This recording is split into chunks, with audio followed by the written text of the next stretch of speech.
أما بعد فأعوذ بالله من الشيطان الرجيم. بسم الله الرحمن الرحيم.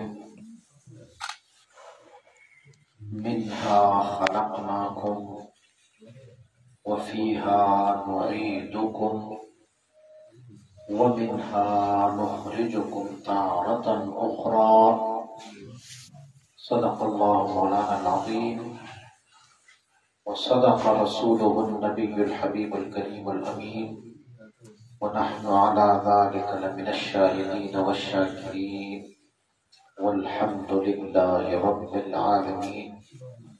إن الله وملائكته يصلون على النبي يا أيها الذين آمنوا صلوا عليه وسلموا تسليما. اللهم صل على سيدنا ومولانا محمد وعلى آل سيدنا ومولانا محمد وبارك وسلم علیہ. محمد سے پڑھی الصلاۃ والسلام علیہ وعلى آلك وأصحابك يا سيدي يا حبيب الله. صلاة وسلام عليك يا سيدي يا رحمة للعالمين وعلى آلك وأصحابك يا شفيع المذنبين. سامعین مکرم، آج کی ہماری یہ محفل بسلسلہ ایصال ثواب والدہ ماجدہ جناب فیض محمد صاحب اور ان کے بھائیوں کی والدہ صاحبہ، ان کے ایصال ثواب کے لیے آج کی یہ بزم منعقد کی گئی ہے. دعا ہے کہ اللہ کریم ہماری آج کی اس بزم کو، آج کے اس صدقات کو اپنی بارگاہ عالیہ میں شرف قبولیت عنایت فرمائے، اور مولا کریم ہماری آج کی اس محفل اور صدقات کی ثواب مرحومہ کی روح تک پہنچائے، اور آپ کی قبر کو اللہ کریم جنت کے باغیچوں میں سے ایک باغیچہ بنا دے. موت ایک اٹل حقیقت ہے. بڑے سارے لوگ دنیا میں موجود ہیں کہ جنہوں نے اللہ رب العزت کی ذات کا بھی انکار کیا ہے.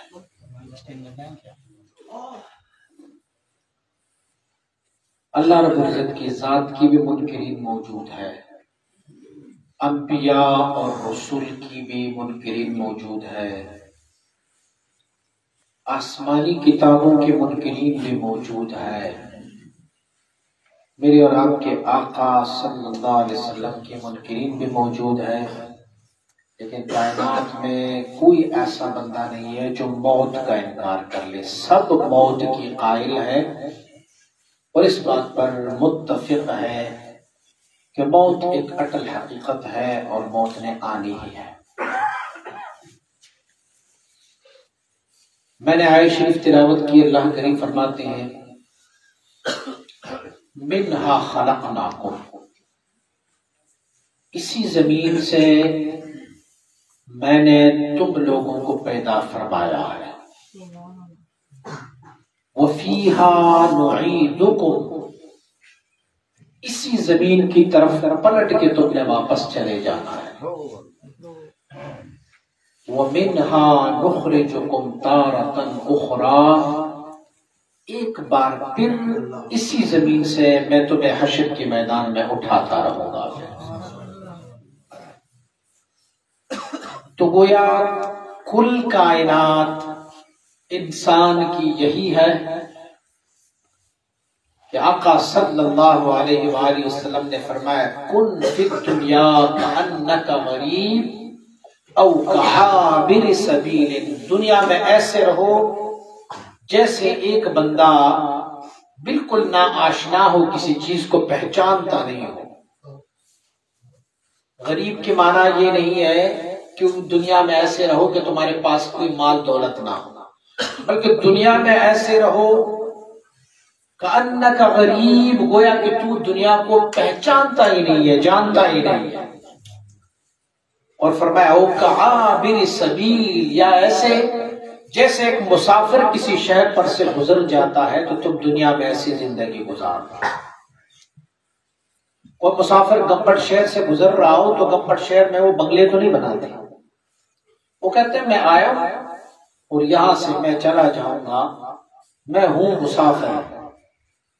تو جیسے مسافر دنیا میں زندگی کر لیتے ہیں ویسے دنیا میں زندگی کر لیا کرو، بلڈنگ بھی بناؤ، گھر بھی بناؤ، سارا کچھ بناؤ، لیکن ان کے ساتھ ایسے تعلق رکھو کہ گویا ایک عارضی چیز ہے اور میں نے اس عارضی چیز کو یہاں کا ٹکڑا لیا مدینہ منورہ، ٹکڑے میں جا کے دیکھنے کے لیے آپ اشراق کے ٹائم وہاں پر گئے،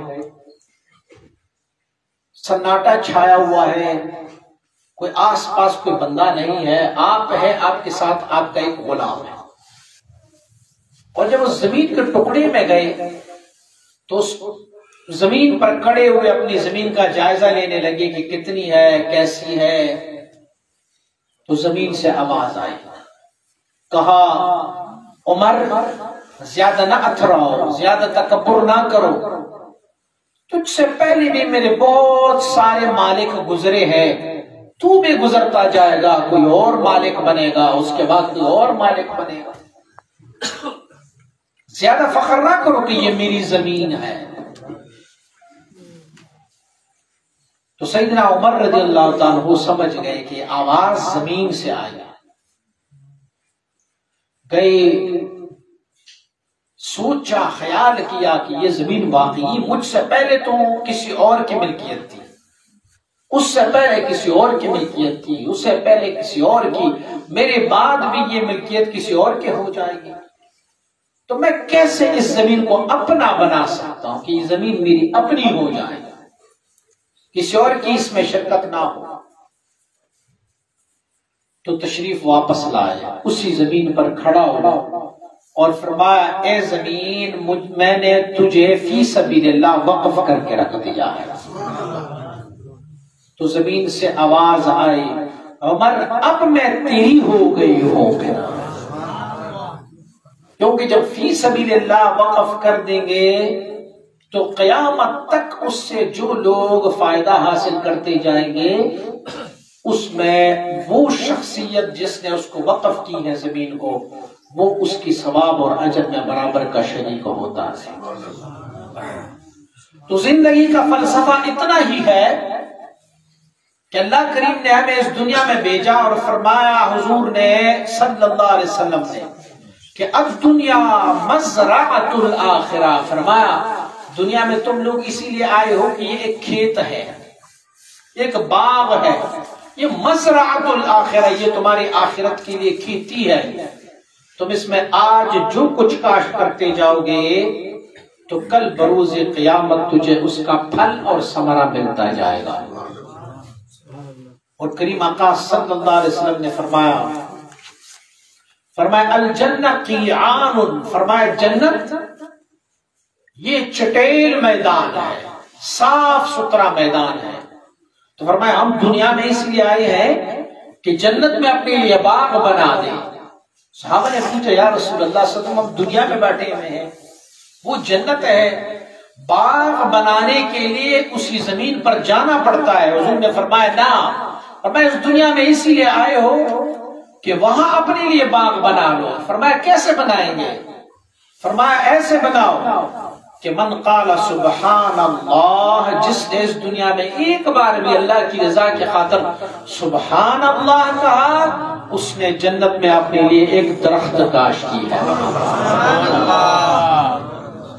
اور کسی نے الحمدللہ کہا، ایک اور درخت بن گئے۔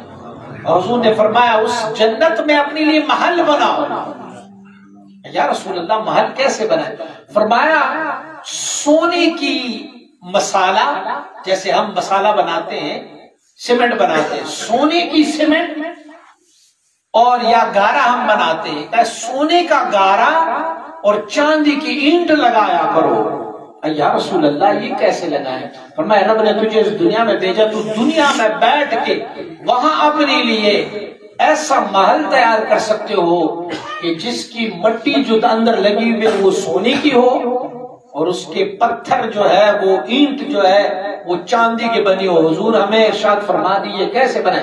فرمایا کہو گے سبحان اللہ والحمدللہ ولا الہ الا اللہ واللہ اکبر، تو ہر ایک کلمے پر تجھے سونے کا وہ گارا بنے گا، اور پھر ہر ایک کلمے پہ تجھے ایک چاندی کی درخت، ایک چاندی کی وہاں پر اینٹ لگے گا، اور تمہارا محل تیار ہوتا جائے گا۔ تو یہ دنیا جو ہے یہ دار العمل ہے، ہمیں دنیا میں لایا گیا اسی لیے نہیں لایا۔ افحسبتم انما خلقناکم عبثا وانکم الینا لا ترجعون، کیا تم یہ گمان رکھتے ہو کہ ہم عبث پیدا ہوئے تھے؟ اور کیا تم یہ گمان رکھتے ہو کہ تم پلٹ کے میری طرف واپس نہیں آؤ گے؟ نہ بلکہ واپس پلٹ کے جانا ہے، جہاں سے ہمیں کفار نے یہ کہا ہوا تھا نا کہ یہ بڑا مشکل کام ہے، کیسے ہم دوبارہ زندہ ہوں گے، حشر میں ہم کیسے زندہ ہوں گے؟ اللہ رب العزت نے فرمایا اول مرہ، پہلی بار کسی چیز کو بنانا مشکل ہوتا ہے، اور جب ایک دفعہ ایک چیز بن جائے اور وہ پھر آپ اس کو مٹھا دو تو دوبارہ اس کا بنانا کون سا مشکل کام ہوتا ہے۔ فرمایا میں نے تجھے پہلے بنایا تھا جب تو کچھ بھی نہیں تھا، تو پہلے میں نے تجھے پیدا فرمایا، اب دوبارہ کیا میں اس پہ قادر نہیں ہوں؟ میں اس پہ قادر ہوں کہ تجھے دوبارہ بھی پیدا کروں، دوبارہ بھی زندہ کر لوں تمہیں۔ تو اس دنیا میں اگر کسی نے اپنی آخرت اچھی کرنی ہو تو پھر وہ اس موت کی تیاری کر لیا کرے۔ قریب آقا صلی اللہ علیہ وسلم نے فرمایا اگر آپ سفر پہ جا رہے ہیں اور آپ کے پاس سامان کم ہو، آپ کا سامان کم ہو، تو پھر وہ سفر بہت آسانی سے طے کیا جا سکتا ہے۔ بس چھوٹا سا ایک شاپر آپ کے ہاتھ میں ہو، گاڑی میں بیٹھ جاؤ اور چلے جاؤ۔ جب ہم حرمین شریفین سے واپس آتے ہیں ہمارے ساتھ کھجور بھی ہے، زمزم بھی ہے، سامان بھی لیا ہوا ہے، سب سے پہلے تو مسئلہ یہ ہوتا ہے کہ اس کو اٹھائیں کیسے، وہاں بلڈنگ سے جا کے پھر اسے گاڑی میں کیسے رکھیں گے، گاڑی میں رکھیں گے، ایئرپورٹ کیسے اتاریں گے۔ پھر دوسرا خطرہ جو ہوتا ہے یار اگر وزن کو زیادہ ہوا تو جہاز والے ہم سے پیسے لیں گے، پھر اس میں کوئی ایسی چیز تو نہیں ہے جو جہاز میں لے جانا ممنوع ہے۔ پھر چلو جی سب کچھ بھی ہو جائے، وہ کلیئر ہو جائے، چلے جاؤ، پھر یہاں ایئرپورٹ پہ آ کے پھر کھڑے ہونا پڑتا ہے، اور پھر وہاں سے آپ کے بیگیج کا انتظار ہے، پھر لے لو، یہاں سے پھر سے کسٹم والوں سے کلیئر کروا کے پھر جا کے باہر تک نکالو، پھر گاڑی میں ڈالو، پھر گھر پہنچاؤ۔ گھر میں بھی تقسیم پر جھگڑے شروع ہو جائیں گے، میں نے یہ نہیں لینا، میں نے وہ لینا ہے۔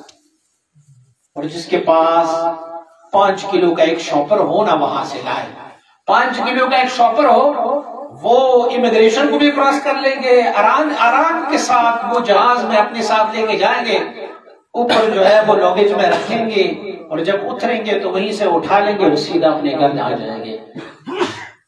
نہ رہے بانس اور نہ بجے بانسری۔ جب بانس ہی نہیں ہوگا تو جھگڑا کس بات کی ہوگی؟ تو گھر میں بھی سکون اور آرام۔ میرے کریم آقا نے فرمایا جو اپنے ساتھ سامان کم لے کے جاتا ہے تو ان کی سفر بہت آسان ہو جاتا ہے۔ محدثین فرماتے ہیں اس کا کیا معنی ہے؟ فرمایا گناہوں کا بوجھ تمہارے پاس کم ہو، تمہارے ساتھ کم ہو، تو آخرت کا سفر بھی بڑا آسانی کے ساتھ طے کر لو گے۔ کوئی نہ پوچھیں گے نا بہلول دانا، واہ سبحان اللہ، اللہ کی ولی ہے۔ تو بہلول دانا ایک دفعہ ہارون الرشید گزر رہے تھے، ہارون الرشید بڑے عادل بادشاہ ہیں، سامنے سے گزر رہے تھے، بہلول نے اس کو کہا بادشاہ چھوڑ دے بادشاہی، کیا رکھا ہوا ہے بادشاہی میں، ایسے تم نے اپنے لیے درد سر بنایا ہوا ہے۔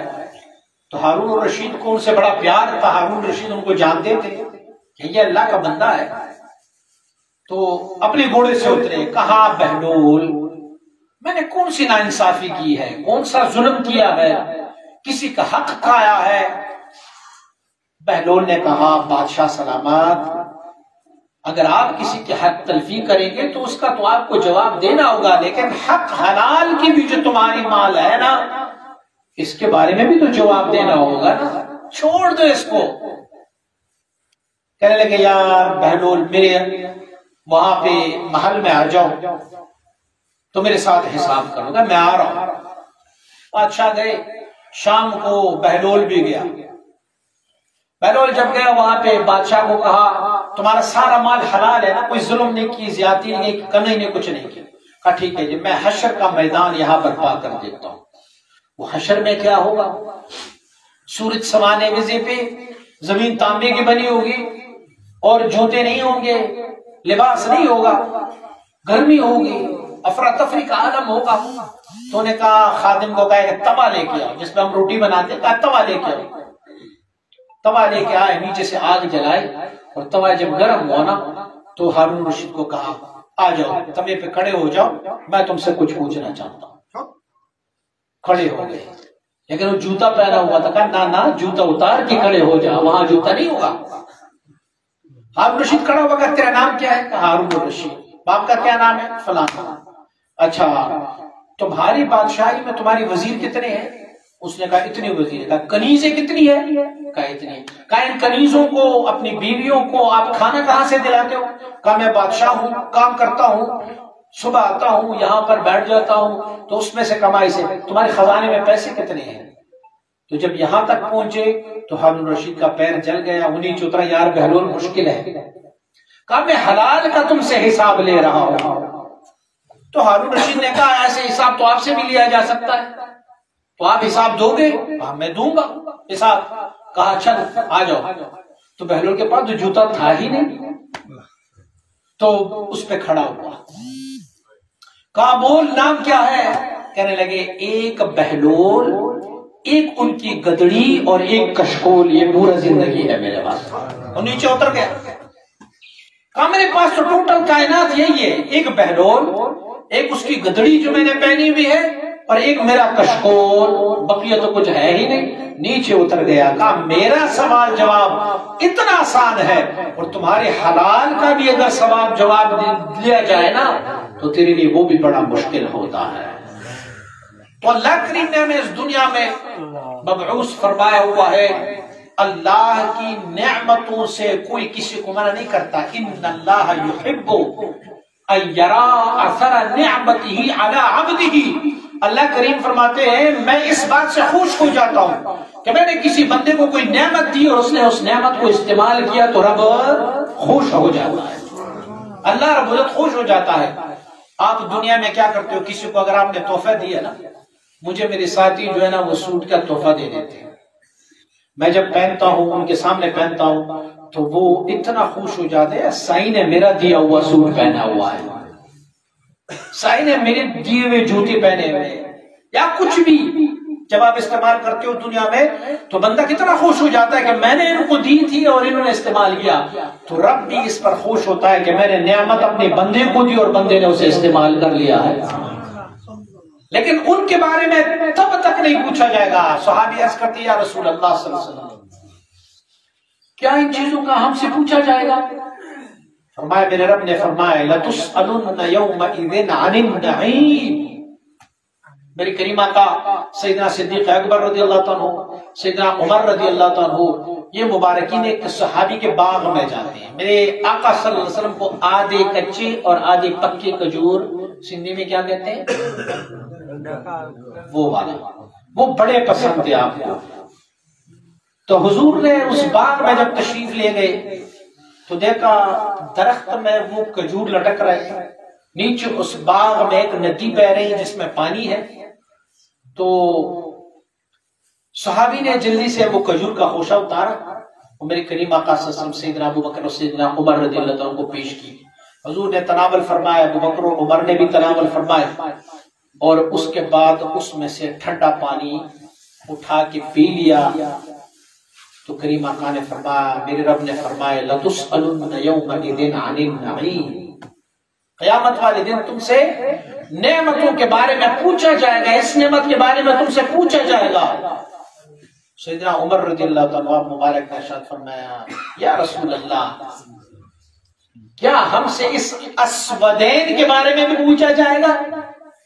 یعنی پانی کا رنگ بھی جو ہے نا وہ تھوڑا سا کالے کی طرف مائل ہے اور کھجور بھی تھوڑا کالے کی طرف مائل ہے، تو کہا ان دو کالوں کے بارے میں ہم سے بھی پوچھا جائے گا، جو کالے رنگ کے ہیں اس سے بھی پوچھا جائے گا؟ حضور نے فرمایا اس سے بھی پوچھا جائے گا۔ تو فرمایا اگر پوچھا گیا تو ہم تو پکڑے گئے، پھر تو کوئی خلاص ہی نہیں۔ حضور نے فرمایا ہر نعمت کو استعمال کرو گے اس کے بارے میں پوچھا جائے گا، مگر اگر اس نعمت کا حق ادا کر دے جاؤ گے۔ کہا کیا حق ادا کریں یا رسول اللہ؟ فرمایا جب کھاؤ گے تو اس کے بعد اللہ کی حمد و ثنا اور شکر ادا کرتے رہو، پھر اس نعمت کے بارے میں نہیں پوچھا جائے گا۔ پھر اس نعمت کے بارے میں تم نے ان کا شکر ادا کر لیا نا، پروردگار تیرا شکر ہے، واہ ہمارے تو ایک صاحب نے گڑی دی گئی تھی اور گڑی انہوں نے فروخت کی نا، تو پورا قوم ان سے پوچھ رہا ہے یار گڑی بیچی انہوں نے، گڑی بیچی انہوں نے، لیکن اگر وہ پراپر طریقے سے وہ گڑی ان کو مل جاتی اور پھر وہ پراپر طریقے سے اجازت دے دیتے اور گڑی بیچ دیتے تو کسی کو کوئی اختیار ہی نہیں تھا پوچھنے، وہ یار اس کو دی تھی اور اس نے بیچی۔ لیکن سرکاری مال کو اگر بیچا جائے، یعنی اس نعمت کی اگر شکر ادا کی جائے تو پھر اللہ کریم اس نعمت کے بارے میں نہیں پوچھتا۔ حدیث شریف میں ہے کہ اگر اللہ رب العزت نے قیامت والے دن کسی بندے سے ایسے پوچھا کہ بندے تو نے یہ کام کیوں کیا ہے، فقد ہلاک، وہ بندہ ہلاک ہوا۔ اگر یہ پوچھا گیا کہ کیوں، تو کیوں کا جواب کسی کے پاس نہیں ہے، فرمایا وہ ہلاک ہو گیا۔ اور اگر رب تعالیٰ نے یہ پوچھا بندے تو نے یہ کام بھی کیا، یہ بھی کیا تھا، یہ بھی کیا تھا، یہ بھی کیا تھا، لیکن لفظ کیوں لما نہیں کہا، لفظ کیوں نہیں پوچھا، اگر تو نے یہ بھی کیا، یہ بھی کیا، یہ بھی کیا، بندہ کہے پروردگارا میں تو عاجز بندہ ہوں، ہاں کیا ہے، انکار نہیں ہے۔ فرماتے ہیں کہ پھر رب تعالیٰ ان کو پھر یہ ارشاد فرماتا ہے بندے تو نے یہ بھی کیا، یہ بھی کیا، یہ بھی کیا، لیکن میرے 99 نام جو ہے وہ رحمت والے ہیں، میں نے تجھے بخش دیا ہے، جاؤ۔ لیکن اگر پوچھا گیا کہ کیوں، تو پھر کیوں کا جواب ہمارے پاس نہیں ہے، پھر وہ بندہ جو ہے ہلاکت میں ہے۔ تو اللہ کریم نے یہ موت کو بھی اسی لیے پیدا فرمایا، لِيَبْلُوَكُمْ أَيُّكُمْ أَحْسَنُ عَمَلًا۔ میرے رب فرماتے ہیں کہ اللہ نے موت اور زندگی اسی لیے پیدا فرمائی ہے کہ تمہارا امتحان لیا جائے کہ أَيُّكُمْ أَحْسَنُ عَمَلًا، تم میں سے کون ہے جس نے نیک عمل کیا ہے، اور اگر نیک عمل کریں۔ حضور سید عالم صلی اللہ علیہ وآلہ وسلم مبارک جب شب معراج جا رہے تھے تو شب معراج میں آپ کے لیے براق لایا گیا، اور پھر اس کے بعد ان کو رف لا کے دیا گیا تھا۔ سدرۃ المنتہا سے آگے آپ رف پہ تشریف لے گئے تھے، اور سدرۃ المنتہا تک آپ مبارک براق پر تشریف لے گئے۔ تو جب براق پر آپ سوار ہونے لگے تو آپ مبارک اس وقت اپنی امت کو یاد کر کے آپ اشک بہاتے رہے۔ جبریل امین علیہ السلام نے فرمایا اللہ کے حبیب آج رات آپ کیوں رو رہے ہیں؟ آج تو آپ دلہا بنے ہوئے ہیں، کائنات سب تمہارے لیے سجائی گئی ہے، یا رسول اللہ کیوں غمزدہ ہو رہے ہو؟ تو فرمایا جبریل مجھے کل قیامت والا منظر وہ یاد آئے گا۔ وہ کیا ہوگا؟ میری امت قبر سے اٹھیں گے تو حشر کی میدان آپ کو معلوم ہے میزان کہاں لگے گا؟ میرے ساتھی ابھی میرے ساتھ گئے تھے، میں نے ان کو بتلایا، میں نے کہا یہ عرفات کے میدان میں یہاں پر میزان لگے گا۔ اس نے کہا یہ پاکستان سے کیسے آئیں گے یہاں پر؟ جب قبر سے اٹھیں گے تو کیسے آئیں گے؟ اور قرب قیامت کے علامات میں یہ ہے کہ ایک آگ جو مشرق سے چلی گئی وہ سارے لوگوں کو اکٹھا کر کے میدان عرفات تک لے کے جائیں گے۔ یار یہاں سے ہم جہاز میں جاتے ہیں تو 4 گھنٹے لگ جاتے ہیں، پیدل کیسے جائیں گے؟ تو کہا جبریل میرے دل میں یہ خواہش آئی ہے کہ آج میرے لیے براق لایا گیا، تو کل کو میری امت کے لیے کیا ہوگا؟ جو اپنے قبروں سے اٹھیں گے ان کے پاس تو کوئی سواری نہیں ہوگی نا۔ آپ کو تو معلوم ہے نا کہ براق اور رف کی رفتار کیا ہے؟ یہاں پر حضور نے جس کوزے سے وضو کیا ہے تو براق اور رفرف کی رفتار اتنی ہے کہ ابھی جب واپس تشریف لاتے ہیں تو وہ پانی جو ہے اس کی لہریں ابھی تک چل رہی ہوتی ہیں. تو جبریل اللہ نبی علیہ السلام نے فرمایا اللہ کے حبیب میں اللہ رب العزت کے بارگاہ میں عرض کرتا ہوں. اللہ کریم نے فرمایا میرے محبوب کو فرما دو کہ میں تمہاری امت کا بڑا خیال رکھنے والا ہوں، ان پر بڑا کرم کرنے والا ہوں. ان پر تمہاری امت کی جو دنیا میں نیک اعمال ہے اس سے قیامت والے دن جب حشر کے لیے ان کو اٹھایا جائے گا اس سے سواری کی شکل میں ان کے قبر کے سرانے کھڑا کر دوں گا. وہ جیسے اٹھیں گے اسی پر سوار ہو کے میدان حشر میں آئیں گے. اب آپ نے دیکھنا ہے آپ دمبے پر سواری کو پسند کرتے ہو یا تیز گھوڑے پر سواری پسند کرتے ہو؟ آپ گھوڑے پر سواری سب پسند کرتے ہو یا پی آئی سے جانا پسند کر لیتے ہو؟ آپ پی آئی سے جانا پسند کرتے ہو یا F-16 سے جانا پسند کرتے ہو؟ اور آپ F-16 پہ جانا پسند کرے گو یا پھر آپ جو ہے وہ ایک فنگر ٹپ پر اپنے میسج کو جس طرح فارورڈ کرتے ہو یہ بہتر ہے. اللہ کے لیے تو مشکل نہیں ہے، لیکن آپ نے دنیا میں یہ عمل کرنا ہے تو تب جا کے تمہاری سواری تمہارے سرانے کھڑی. اگر عمل نہیں ہے تو اس سواری سے بندہ محروم ہے. پھر سوچ لو کیسے حشر کے میدان میں ہم جائیں گے. تو لِيَبْلُوَكُمْ أَيُّكُمْ أَحْسَنُ عَمَلًا، تمہیں پیدا اس لیے کیا گیا ہے تاکہ تم نیک عمل کرتے جاؤ. اور پھر کوئی بندہ اس دنیا سے چلا جاتا ہے تو پھر ان کے لیے بھی قانون رب کائنات ہے. میرا رب میری محبوب کی امت پہ بہت مہربان ہے، بہت مہربان ہے. ان کو بخشنے کی اللہ کریم بہانے بنا لیتا ہے بس کہ یہ بخشے جائیں گے. تو ان کی بخشش کے لیے کیا فرمایا حضور نے؟ فرمایا جب کوئی بندہ فوت ہو جاتا ہے انقطع عملہ، ان کے سارے اعمال منقطع ہو جاتے ہیں، وہ کچھ نہیں کر سکتا.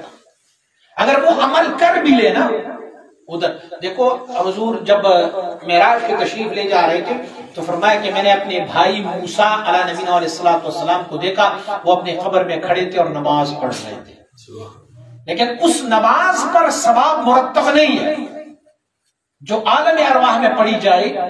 وہ چیزیں ہماری عالم اجساد میں اس دنیا میں ہمارے لیے باعث ثواب ہے.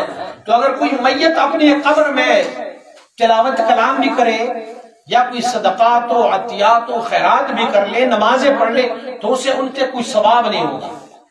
حضرت علامہ انوار القدسیہ کے صاحب حضرت امام عبد الوہاب شعرانی رحمۃ اللہ تعالی نے ایک تذکرہ فرمایا ہوا ہے.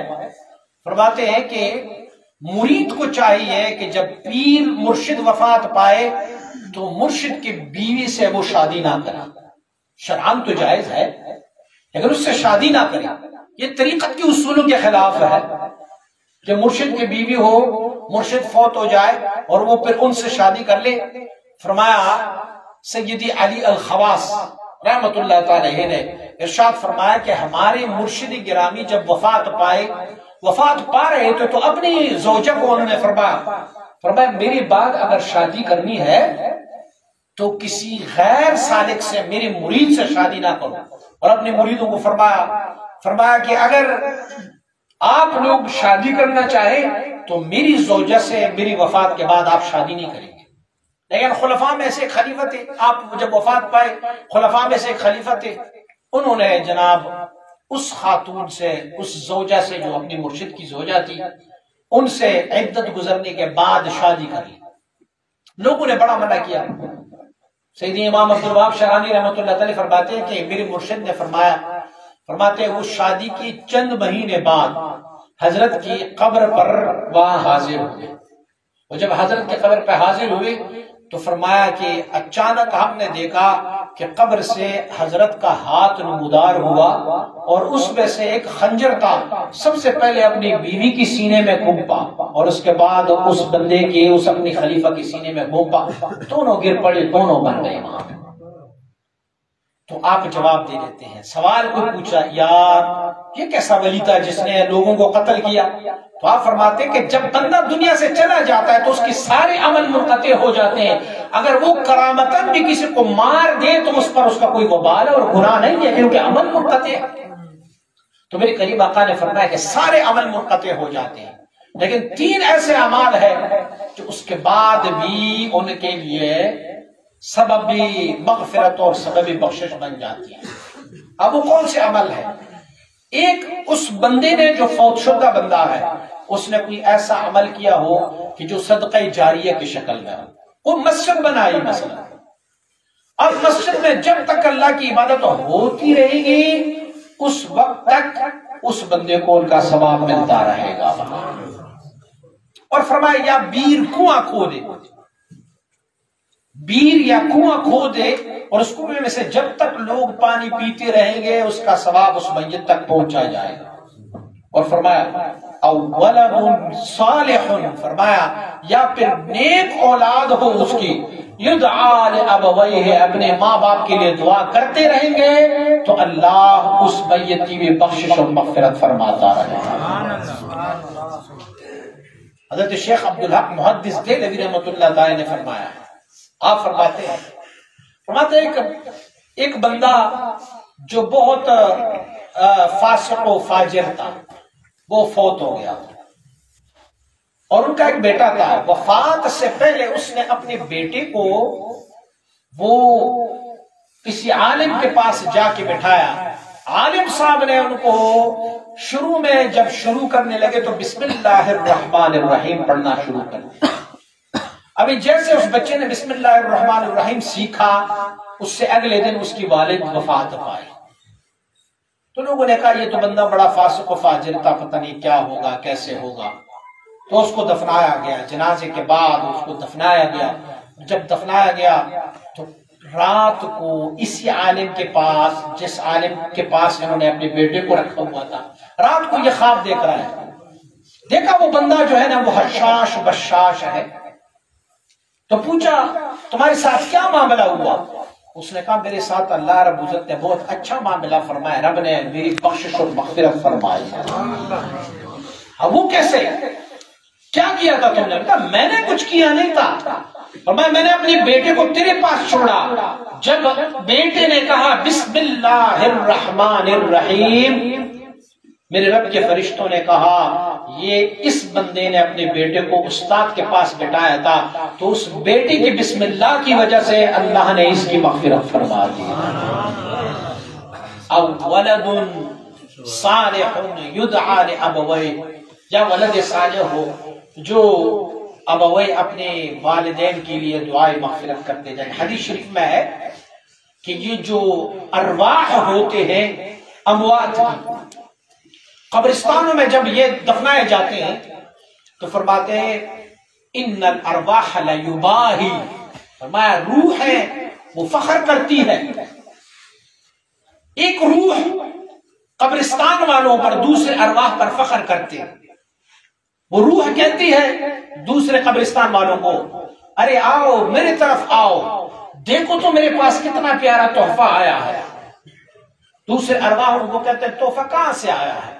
کہ میرا بیٹا، میرا بھائی، میرا والد، میری والدہ، وہ اس نے آج میرے حق میں استغفار کی تھی، مجھے ایصال ثواب کی ہے، وہ ایصال ثواب اور استغفار میری قبر میں بمثل بادل اندر داخل ہوئے، یہ دیکھو میرے قبر کیسے روشن ہو گئی ہے۔ اور فرماتے ہیں کہ جن کی عزیز و اقارب ایصال ثواب نہیں کرتے، ان کے حق میں دعا یا استغفار نہیں کرتے، ان کی ارواح جو ہے دوسری روحوں کے مقابلے میں خجل ہوتے ہیں۔ مثلا ہم میں سے کسی کا بھائی، بیٹا، کوئی عزیز و اقارب کسی باہر کے ملک میں رہتا ہو تو وہاں سے ہمیں کوئی گفٹ بھیج دے تو ہم ساروں کو کہتے ہیں یار میرے بیٹے نے گفٹ بھیجا ہوا ہے، اور آپ کا بھی ایک بیٹا ہو وہاں پر آپ کو کوئی گفٹ نہ بھیجے تو آپ کہتے ہیں یار دیکھو نا فلاں کا بیٹا ان کے لیے گفٹ بھیج رہا ہے، میرا بیٹا جو ہے مجھے نہیں بھیجا۔ فرمایا مثل المیت، فرمایا میت کی مثال ایسے کل غریق، جیسے ایک بندہ پانی میں ڈوب رہا ہو، تو جو پانی میں ڈوبنے والا بندہ ہے وہ ادھر بھی ہاتھ ڈالتا ہے ادھر بھی، چھوٹا سا ایک تنکا بھی ہو نا وہ تنکے کو بھی پکڑنے کی کوشش کر رہا ہوتا ہے۔ تو اللہ کریم نے ہمیں اس دنیا میں پیدا فرمایا ہوا ہے، اسی لیے پیدا فرمایا ہوا ہے کہ ہم آخرت کی تیاری کر لیں۔ پشتو زبان کی عظیم صوفی شاعر گزرے حضرت عبد الرحمن بابا رحمۃ اللہ علیہ، اسے کسی نے کہا کہ مجھے کوئی نصیحت کر دو. انہوں نے کہا ہر زندہ چد مردہ پا قبر ورشی بس دے دمرا نصیحت پدا دنیا. فرمایا ہر زندہ جب کسی مردہ کے قبرستان پر سے گزر رہا ہو تو یہی نصیحت کافی ہے نا. اس سے بڑھ کر اور کیا کہ آج یہ یہاں پر دفن ہے، کل کو میں بھی یہاں پر جاؤں گا، تو یہی نصیحت جو ہے نا وہ کافی ہے. تو اللہ کریم ہمیں اس سفر آخرت کی تیاری کرنے کی توفیق عنایت فرمائے، یہ سفر ہم بھول نہ جائے. اس دفعہ جب مدینہ شریف سے واپسی ہوئی تو ہمارے جہاز میں پتہ نہیں کیا ہو گیا تھا، تو ہماری جہاز جو ہے نا بہت جھٹکے کھا رہے تھے. جیسے جھٹکا لگتا پیچھے سے سارے کلمہ شریف کی آواز لا الہ الا اللہ لا الہ الا اللہ کہتے. جب 15-20 منٹ بعد جہاز ہماری سموت ہو گئی نا تو نہ کسی کو لا الہ الا اللہ یاد تھا اور نہ موت یاد تھی. بس وہی لمحاتی یادداشت تھی، بقیہ جو ہے نا وہ کسی کو یاد ہی نہیں تھا. میں کراچی سے لاہور جا رہا تھا یہ لائن پہ، میں آپ کو بتاؤں کہ موت الموت یأتی بغتۃ، اس کی کوئی وقت نہیں ہے کہ یہ آپ کو بہانے بنائیں گے. چلو جن لوگوں کے لیے بہانے بن جاتے ہیں، بیمار ہو جاتا ہے اور بیماری ہوتی ہوتی بڑھتی پھر وہ فوت ہو جاتا ہے تو اس کو پہلے سے تو اطلاع ہو جاتی ہے نا.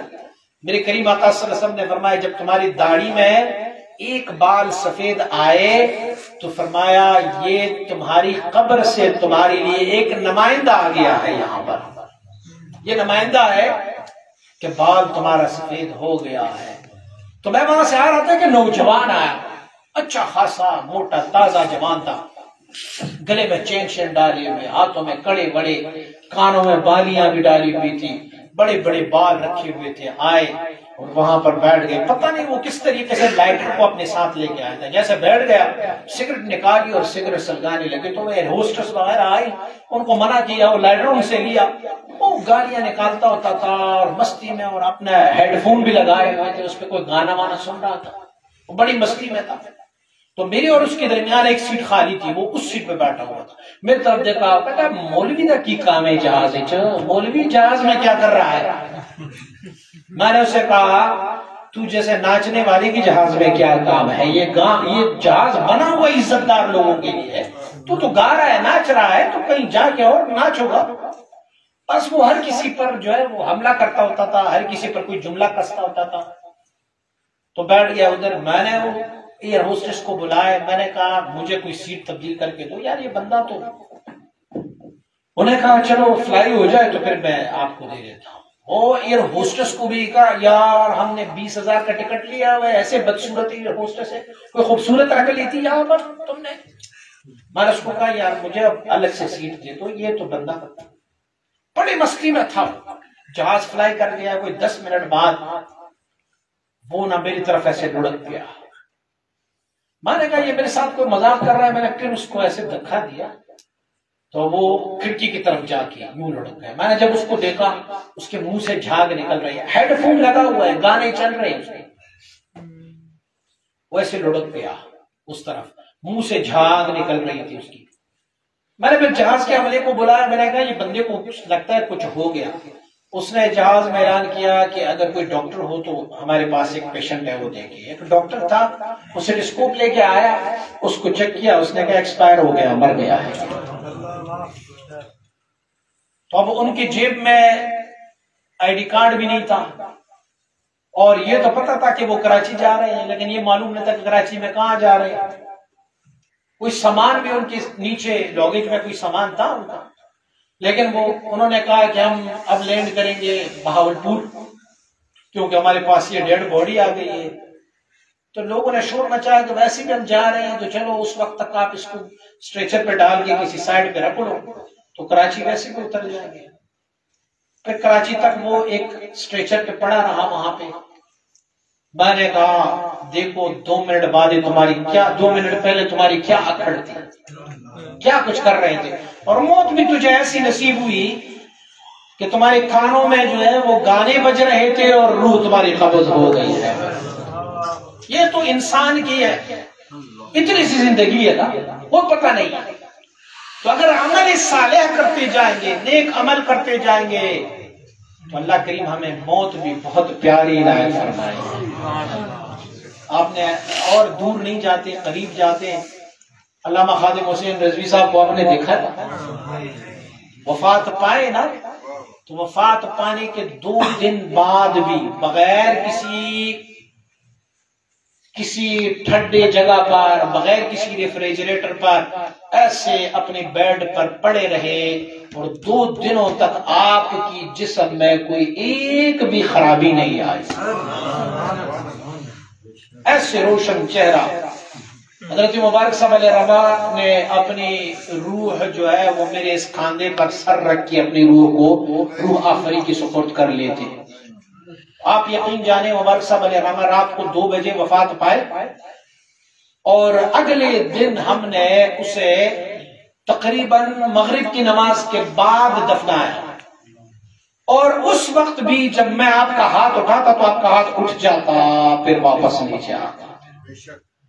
آپ کے جسم پر میں جب انگلی لگایا کرتا ہوتا تھا تو آپ کا جسم مبارک جو تھا نا اب بھی ویسے گرم تھا جیسے زندگی میں گرم ہوتا ہو۔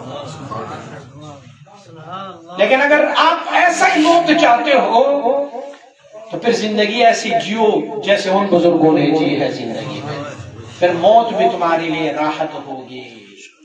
دعا ہے کہ اللہ رب العزت ہمیں ایسی زندگی اور ایسی موت عنایت فرمائے جو اللہ کی مقرب بندوں کی ہو، اور دعا ہے کہ اللہ رب العزت جناب فیض بھائی کی والدہ صاحبہ کو کربت جنت نصیب فرمائے۔ 1 بار سورہ فاتحہ پڑھیں گے تو 3 بار سورہ اخلاص پڑھ کے مل کر لے کر دعا کریں گے۔ مالک